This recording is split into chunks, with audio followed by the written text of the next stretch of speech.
decíamos antes de la pausa, es martes de asesoría legal. Hoy vamos a hablar de extinción de dominio, este instrumento jurídico por el que una persona puede perder el derecho de propiedad sobre bienes de origen ilícito usados para cometer delitos. Los bienes pasan al poder del Estado luego de la sentencia de una autoridad judicial sin ningún tipo de compensación, contraprestación, es decir, el gobierno no tiene que pagar ni dar nada a cambio. El objetivo es combatir el narcotráfico, el terrorismo, el crimen organizado mediante la persecución de activos que integran la riqueza derivada de la actividad criminal. La figura de extinción de dominio ya existía con anterioridad en la legislación mexicana. La nueva ley aprobada en agosto pasado sustituye a la Ley Federal de Extinción de Dominio y a las 32 leyes locales que hablan al respecto. Bueno, vamos a darle la bienvenida nuevamente, ya está en el estudio de 21 Noticias, la licenciada Josefina Rosell González. Ella es magistrada de la Séptima Sala del Poder Judicial de la Ciudad de México. Bienvenida, magistrada. Muchísimas gracias. Buenos días. Dimos unos pequeños datos antes de esta entrevista, pero en palabras de usted, magistrada, ¿qué es lo más importante que tenemos que saber respecto a este tema, la extinción de dominio? Bueno, pues es un tema muy impactante. La sociedad ha resentido ese impacto de esta ley, la han satanizado. Y en realidad es un instrumento muy importante porque actualmente tenemos dos leyes, la ley nacional y la ley que rige a la Ciudad de México. Hay similitudes, hay diferencias en ambas leyes, pero en ambas contempla que es la pérdida de los derechos que una persona tiene respecto de un bien que ha sido objeto, producto o instrumento del delito. ¿Qué nos lleva a sacar como conclusión? Que las personas tenemos que adoptar una cultura del debido cuidado. Debemos de tener mucho cuidado cuando rentamos, cuando prestamos, del fin que se le da a ese bien. Y si bien la propiedad es un derecho tutelado por disposición constitucional, también debemos de entender que no es absoluto. Que debemos tener cuidado de cómo se utiliza, porque el Estado no va a proteger aquellos bienes que son mal utilizados. Entonces, en la ley nacional me encanta porque hay un glosario donde trae muy bien descrito lo que es la extinción de dominio y tiene figuras innovadoras como es que hay una venta anticipada de bienes, la monetización. Cuando un bien corre el riesgo de destruirse, de deteriorarse, de depreciarse, está permitida la monetización. Hay organismos que se encargan dentro del propio gobierno federal para la administración de esos bienes, de esa monetización.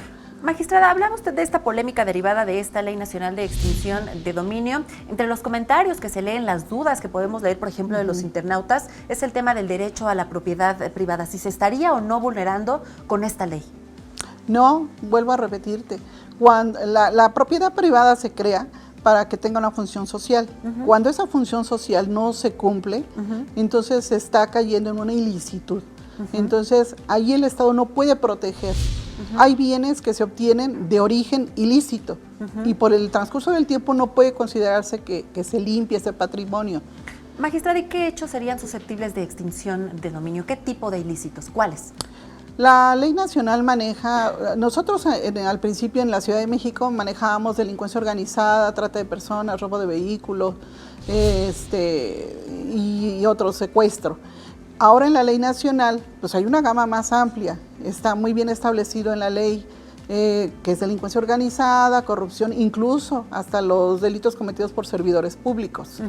Viene trata de personas, secuestro, igual robo de vehículos. Nos decía usted que hay que poner especial atención, por ejemplo, en el caso de propietarios de algún bien que deciden rentarlo a algún tercero.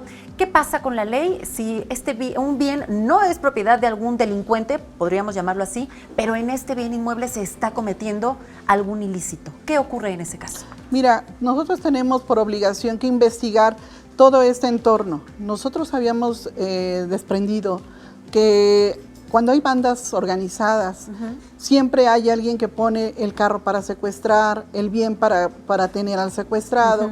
Entonces, partiendo de esa premisa, nosotros tenemos que verificar que ese contrato de arrendamiento sea auténtico, que sea legítimo. ¿Qué debe de hacer la persona?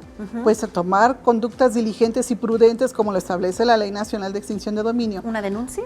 ¿No? Sí, puede ser, pero yo me refiero a la elaboración del contrato. Tú no dejas un bien en manos de un extraño, o sea, tú te cercioras quién es, con qué te va a pagar y para qué lo quiere. Pero cuando eso está demostrado, porque hemos tenido acciones donde llegan las personas y dicen, es que yo lo renté, pero nunca encuentras... ¿Habría responsabilidades para el propietario en este caso? Claro, claro. Okay. No, nunca encuentras al arrendatario y le dices, bueno, señor, usted le rentó a un extraño, ¿qué no le pidió credencial de lector? ¿No le dijo en qué trabajaba?